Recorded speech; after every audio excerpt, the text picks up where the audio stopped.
का साहस नहीं किया, क्योंकि वे जानते थे कि पानी में चलकर जाएंगे तो पानी में पैर, घुटना, जांघ भीगेंगे।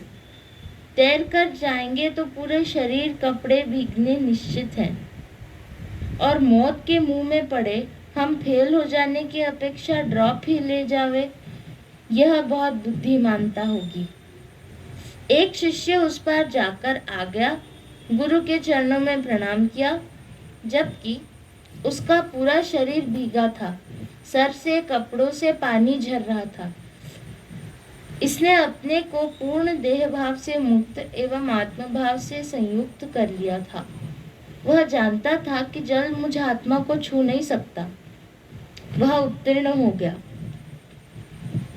तात्पर्य यह है कि जो स्वभाव से शून्य चित्त है, अगर वह प्रारब्धवश या प्रमोद से, कौतूहल से संसारी विषयों की भावना करता है, तो वह आसक्त सा प्रतीत होने पर भी पूर्ण निरासक्त है और जागते के समान है। वह पुरुष संसार से मुक्त है, क्योंकि उसके लिए संसार क्षीण हो चुका है। कभी कोई ज्ञानी प्रमोद के लिए प्रारब्ध से अगर संसार के भोगों में रुचि रखता दिखाई भी पड़ता है, तब भी वो सोए हुए के तुल्य है। तुम्हें लगेगा कि अरे तो हमारी तरह ये भी तो यही सब रस ले रहा है, लेकिन वो संसार की तरफ से सोया हुआ है, भोगते हुए भी। क्व धनानि क्व मित्राणि क्व मे विषयादश्वसः क्व शास्त्रम क्व च विज्ञानम यदा में गलिता स्पृहा। जनक जी कहते हैं, हे गुरुदेव, जब मेरी इच्छा ही समाप्त हो गई है, मेरी समस्त वासना ही गल गई है, पाने की दौड़, स्पृहा ही समाप्त हो गई है कि कुछ पाऊं, कुछ हो जाऊं, कुछ बन जाऊं, कुछ मिल जाए, ऐसा अब कोई भी भाव नहीं रहा। जो हूँ, जैसा हूँ, उसी में शांत संतुष्ट हूँ। अब मेरे लिए धन हो तो ठीक, ना हो तो ठीक, फिर मित्र सेवक कोई पास हुआ तो ठीक, पास ना हो तो ठीक। वासना से शून्य व्यक्ति निर्धन हो तो भी वह महाधनी है। बिना मित्र परिवार के भी संपूर्ण जगत उसका है। तो पेड़ पौधे, पुष्प, नदी, पर्वत, चांद, तारे, पवन, पशु, पक्षी आदि उस आत्मनिष्ठ ज्ञानी के मित्र एवं परिवार हैं। एक त्याग की बात समझे। आपके पास में 10 लाख रुपया है और आपने देश की सेवा के लिए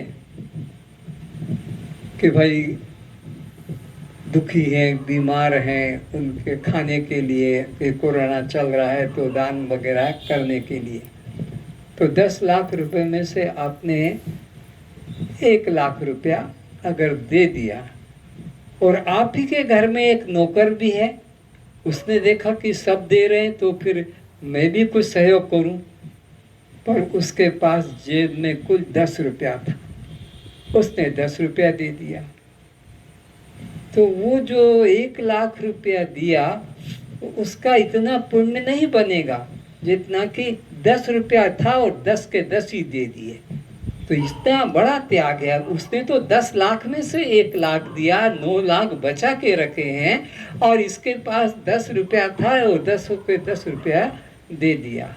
तो इस प्रकार उसके मन में लोक कल्याण की, त्याग की भावना होती है, संग्रह वृत्ति, लोभ वृत्ति नहीं होती। फिर से पढ़ो। जब मेरी इच्छा समाप्त हो गई है, मेरी समस्त वासना ही गल गई है, पाने की दौड़, स्पृहा ही समाप्त हो गई है कि कुछ पाऊं, कुछ हो जाऊं, कुछ बन जाऊं, कुछ मिल जाए, ऐसा अब कोई भी भाव नहीं रहा। जो हूँ, जैसा हूँ, उसी में शांत संतुष्ट हूँ। अब मेरे लिए धन है तो ठीक, न है तो ठीक, फिर मित्र सेवक कोई पास हुआ तो ठीक, पास न हो तो ठीक। वासना से शून्य व्यक्ति निर्धन हो तो भी वह महाधनी है। बिना मित्र परिवार के भी संपूर्ण जगत उसका है। तो पेड़ पौधे, पुष्प, नदी, पर्वत, चांद, तारे, पवन, पशु, पक्षी आदि उस आत्मनिष्ठ ज्ञानी के मित्र एवं परिवार हैं।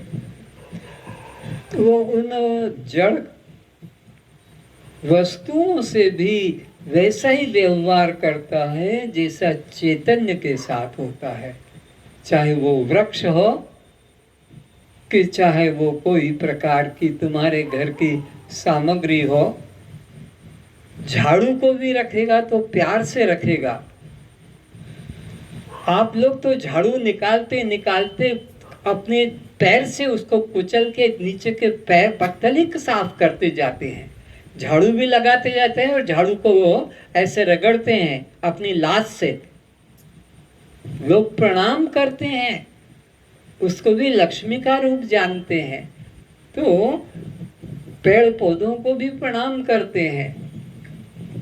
बिना कारण से लोग डाल तोड़ लेंगे चलते चलते और तो उठा के फिर फेंक देंगे।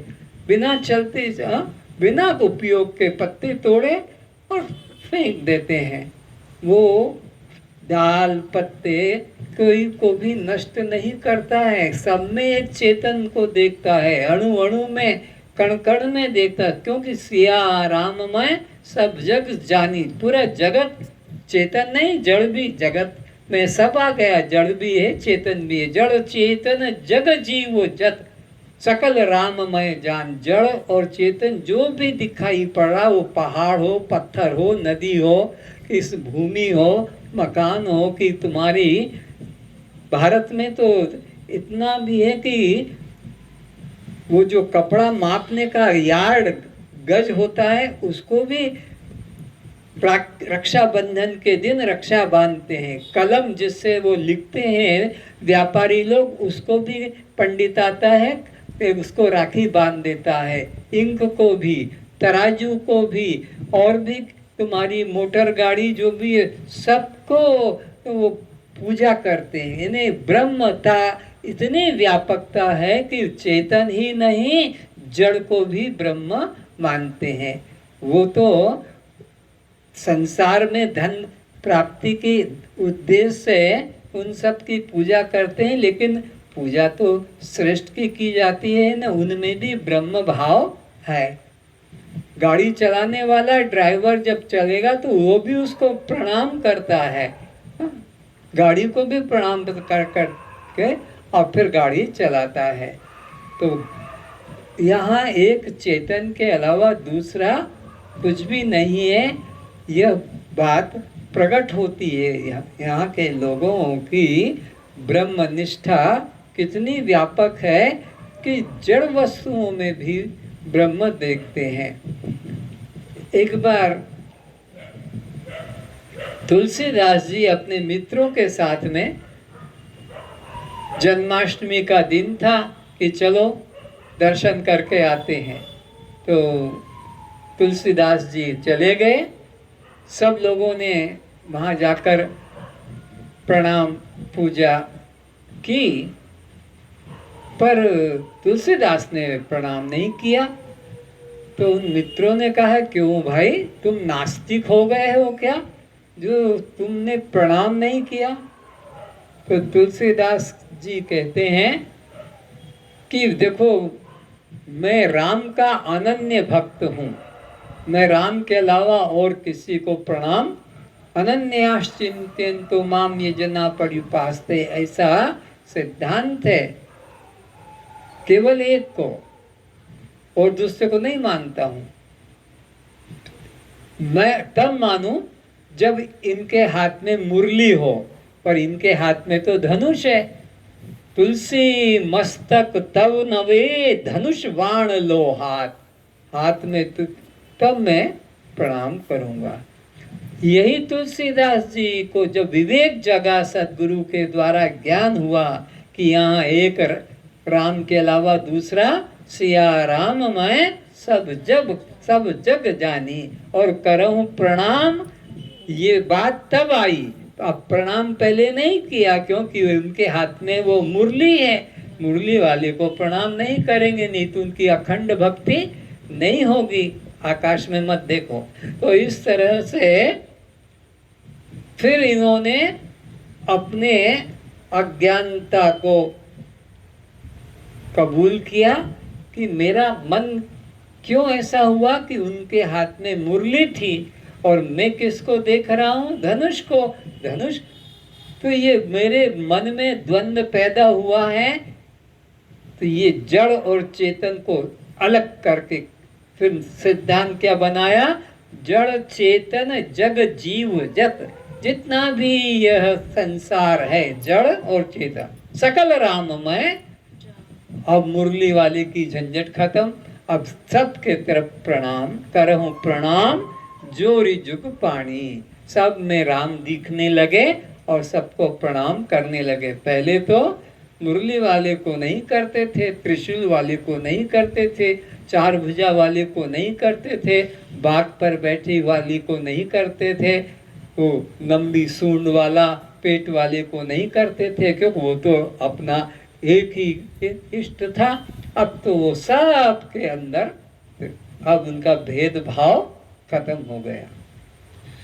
धनी व्यक्ति कितना भी बड़ा धनिक क्यों न हो, यह व्यक्ति कितनी ही उम्र वाला क्यों न हो, विद्या वृद्ध कितनी ही विद्या क्यों न पढ़ा हो, चाहे सब शास्त्रों का आचार्य अथवा चारों वेदों का पंडित ही क्यों न हो, परंतु यह सब सांसारिक अनित्य महत्ता है, जो 10 वर्ष के ज्ञानवान के समक्ष अज्ञानी दरिद्र बालक के समान है। जनक जी अपनी आत्मस्थिति के संबंध में बता रहे हैं कि जब मेरे मन से द्वेष समाप्त हो गया तो अब इसको वाक्य को फिर से पढ़ो। 10 वर्ष का क्या वो प्रकरण था? परंतु यह सब सांसारिक अनित्य महत्ता है, जो एक 10 वर्ष के ज्ञानवान के समक्ष अज्ञानी दरिद्र बालक के समान ही है। धनी व्यक्ति कितना ही बड़ा धनिक क्यों न हो, यह व्यक्ति कितनी ही उम्र वाला क्यों न हो, विद्या वृद्ध कितनी ही विद्या क्यों न पढ़ा हो, चाहे सब शास्त्रों का आचार्य अथवा चारों वेदों का पंडित ही क्यों न हो, परंतु यह सब सांसारिक अनित्य महत्ता है, जो एक 10 वर्ष के ज्ञानवान के समक्ष अज्ञानी दरिद्र बालक के समान ही है। जनक जी अपनी आत्मस्थिति के संबंध में बता रहे हैं कि जब मेरे मन से द्वेष समाप्त हो गया तो अब प्रपंच कहाँ रहा। मैं इस आरोपित अध्यस्त जगत का अधिष्ठान ब्रह्म हूँ।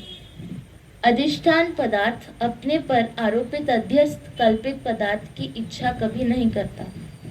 जैसे सूत के गोले में सूत के सिवाय कुछ नहीं होता है, इसी प्रकार ब्रह्म में जगत रूप उत्पत्ति, पालन व लय की त्रिपुटी दिखाई पड़ने पर भी परमात्मा तीनों अवस्था में अभिन्न होकर रहती है। यहाँ परमात्मा के अतिरिक्त कुछ अन्य नहीं है। दृष्टांत देकर समझा रहे हैं कि जैसे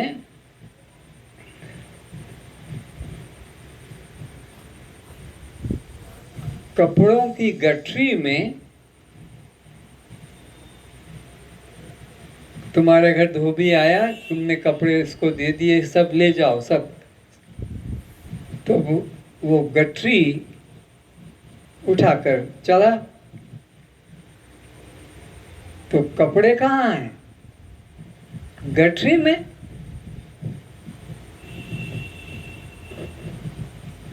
गठरी में कपड़े हैं, तो फिर गठरी क्या है? कपड़ा। गठरी भी कपड़े की और गठरी में एक कपड़ा। सबे खिलौना खांड में और खांड खिलौना माई, तैसे सब जग ब्रह्म में और ब्रह्म जगत के माई। जैसे चीनी के शक्कर के कुछ खिलौने बना लिए, तो चीनी कहाँ गई? खिलौने में। और खिलौने किस में हैं? चीनी में। तो ये सारा जगत में एक ब्रह्म के अलावा दूसरा ज्ञानी को कुछ भी दिखाई नहीं पड़ता है। ब्रह्म कैसा है? जैसे कि सूत का गोला, तो गोला क्या है? सूत है, और सूत किस में है? गोले में। तो सूत के गोला में सूत है, तो सूत से वो गोला भिन्न नहीं है। इसी को भगवान कहते हैं मत्तः परतरम नान्यत् किंचिदस्ति धनंजय मयि सर्वम इदं प्रोक्तम सूत्रे मणिगणा इव। जैसे सूत्र की मणिमाला में और सूत में कोई अंतर नहीं है, वही सूत है और वही सूत की मणिमाला है। जिसे यज्ञोपवीत वो डोरा है, और उसी को यज्ञोपवीत कहा। यज्ञोपवीत डोरे से बना, डोरा कहाँ गया? यज्ञोपवीत में। तो ज्ञानी एक ब्रह्म के अलावा अन्य कुछ भी नहीं मानता है, सब रूपों में एक चेतन परमात्मा को ही देखता है। कारण पर आधारित कल्पित आकार और नाम वाली प्रतीति के लिए अधिष्ठान को इच्छा नहीं हो सकती। क्या स्वर्ण अधिष्ठान अपने पर आरोपित अलंकारों की कभी इच्छा कर सकता है? एक दृष्टांत और दे रहे हैं। जो अध्यस्त वस्तु होती है वो प्रतीति होती है, पर अधिष्ठान उसकी इच्छा नहीं करता है। अधिष्ठान जैसे स्वर्ण, अब स्वर्ण पर ये जो अलंकार नाम आप दे देते हो ये अध्यस्त हैं, इनकी कोई सत्ता नहीं है। पर स्वर्ण कभी ये इच्छा नहीं करेगा कि मेरे को अलंकार देखना है, अलंकार मैं देखना चाहूँगा। अरे वो तो बने ही स्वर्ण के आकार हैं, तो स्वर्ण के बने आकारों को स्वर्ण देखने की इच्छा नहीं करेगा। तो ये ब्रह्म से बने जगत को ब्रह्म देखने की इच्छा नहीं करेगा। ये जीव ब्रह्म ही है, जीवो ब्रह्म्यो केवलम। तो यह संसार में ब्रह्म के अलावा अन्य कुछ भी नहीं है। इसलिए कहा कि ज्ञानी व्यक्ति एक ब्रह्म के अलावा अन्य कुछ भी नहीं जानता, मानता नहीं, तो और उसके मन में कोई दूसरी कामना वासना फिर नहीं, सब ब्रह्म रूप हैं। कारण पर आधारित कल्पित आकार और नाम वाली प्रतीति के लिए अधिष्ठान को इच्छा नहीं हो सकती। तो अधिष्ठान अध्यस्त वस्तु की इच्छा नहीं कर सकेगा। कारण कभी कार्य की इच्छा नहीं करेगा। क्या मिट्टी इच्छा करेगी मैं माठिया देखूं? क्या मिट्टी इच्छा करेगी कि मैं सुराही या दीपक को देखूं? अरे वो सुराही, दीपक, माटिया मिट्टी ही है। तो ऐसे ही ब्रह्म को कभी इच्छा नहीं होगी कि मैं कभी स्वर्ग की, वैकुंठ की, गतिलोक को देखूं। वो खुद ही तो सब रूपों में ढला हुआ है। इसी तरह ज्ञानी जानता है कि यहाँ मेरे अतिरिक्त अन्य कुछ भी सत्य पदार्थ नहीं है। ये बोध किसको होता है? ज्ञानी को होता है। अज्ञानी को तो बहुत प्रकार का संसार दिखाई पड़ता है, प्रलोभन भी लगता है, वहाँ ज़्यादा है, वो ज़्यादा है, उसमें ज़्यादा है। पर ज्ञानी को सब मरुस्थल में जल की तरह प्रतीत होता है। दिखता है मरुस्थल में जल, लेकिन वहाँ जल नहीं है। ये संसार भी इसी प्रकार अनित्यम असुखम लोकम इमम, इसलिए वो किसी की इच्छा नहीं करता है। ज्ञानी किसी विषय को देखकर उसमें ललायित नहीं होता कि ये मुझे मिले, क्योंकि वो जानता ये दिखने मात्र के, इनमें कुछ है ही। सीप की चांदी में कभी कोई लोभ नहीं करेगा जिसने सीप को पहचान लिया है, या जिसने रस्सी जान लिया है वो अब उसको सर्प समझकर डरेगा नहीं। तो ज्ञानी व्यक्ति सब में एक ब्रह्म तत्व ही अनुभव करता है। जगत जो कुछ भी दिखाई पड़ता है उसके प्रति मेरी स्पृहा इच्छा अब शांत हो गई है, समाप्त हो गई है, क्योंकि यहाँ जो कुछ भी प्रतीत होता है वह मुझसे भिन्न नहीं है। ज्ञानी की दृष्टि में क्या हो गया? सब जहाँ जो भी प्रतीत होता है वो मुझसे भिन्न, तो फिर उसको पाने की इच्छा, भिखारीपना नहीं उसके अंदर रहेगा कि ये दे दो मुझे, तुम दे दो, तुम दे दो। अरे वो जानता है कि मेरे अलावा कुछ है ही नहीं जो भी दिख रहा है, इसलिए उसे किसी पदार्थ को पाने की रुचि नहीं होती है। जनक जी कह रहे हैं कि अब मेरे लिए कुछ साध्य पदार्थ नहीं है, इसीलिए मेरे लिए किसी प्रकार के साधन करने की भी जरूरत नहीं है। साधन, साध्य और साधक, जो हम पाना चाहते हैं उसको कहते हैं साध्य, और पाने की इच्छा रखने वाले को साधक, और क्रिया को साधन कहते हैं। अब मेरे अलावा कुछ अलग प्राप्तव्य नहीं रहा साध्य वस्तु कि ये और मुझे मिल जाए, इसके लिए मैं साधन करूं, तो वो व्यक्ति के लिए अब न साधन रहा, न साध्य रहा, न साधक रहा। जिसका साध्य बाहर होता है उस साधक को साधन करने की जरूरत रहती है। कौन को साधन करना पड़ेगा? जिसका साध्य बाहर है, कहीं कश्मीर में, कहीं अमेरिका में, कहीं पाकिस्तान में, फिर कहीं दिल्ली बॉम्बे में, उसको साधन करने की उस साधक को जरूरत पड़ेगी। पर जब साध्य मेरा बाहर नहीं तो फिर मुझे साधन करने की जरूरत भी, तो ज्ञानी शांत स्वरूप में स्थित रहता है। क्यों? अब उसके लिए कुछ अप्राप्तव्य वस्तु नहीं है, आत्म तृप्त रहता है। मैं स्वभाव से सिद्धावस्था में ही स्थिर बैठा हूँ। मकान में प्रवेश होने के बाद फिर चलना कहाँ? रोग मिट गया फिर औषधि कहाँ? भ्रांति मिट गई फिर भय कहाँ? नदी पार हो गया अब नौका को प्रयोजन कहाँ? देव अमृत से जो तृप्त हुआ है उसे मृत्युलोक के दूध पान से क्या प्रयोजन, अर्थात कोई प्रयोजन नहीं रहता है। ज्ञानी कैसा तृप्त होता है? जैसे नदी के पार पहुंच गए तो फिर अब उसको नौका में बैठने की जरूरत नहीं रहती है, उतर जाता है। या जिसने देव अमृत का पान कर लिया उसको ये दूध पीने की और जरूरत नहीं रहती है। या जैसे रोग कट गया तो फिर उसको औषध ग्रहण करने की जरूरत, या भूख मिट गई तो और भोजन करने की रुचि नहीं। तो ज्ञानी अपने आप में पूर्ण तृप्त रहता है, अज्ञानी की तरह वह अतृप्त नहीं। इसी प्रकार जो आत्मज्ञान द्वारा अपने अखंड ब्रह्म स्वरूप को जान चुका है, अब उसे वेदोक्त कर्म उपासना से क्या प्रयोजन, अर्थात ज्ञानामृत द्वारा तृप्त योगी के लिए कुछ भी अप्राप्त नहीं है।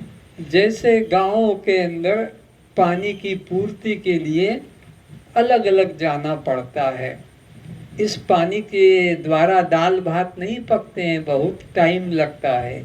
इस पानी के द्वारा जो है खारापन है, इस पानी को तो पशु पीते हैं, ये थोड़ा गरम है, भारी है। पर उसको बड़ा जलाशय मिल जाए, स्वच्छ, हल्का, सुपाच्य, तो फिर वो उसके छोटे छोटे अब स्थानों पे जाने की आवश्यकता नहीं रहती है।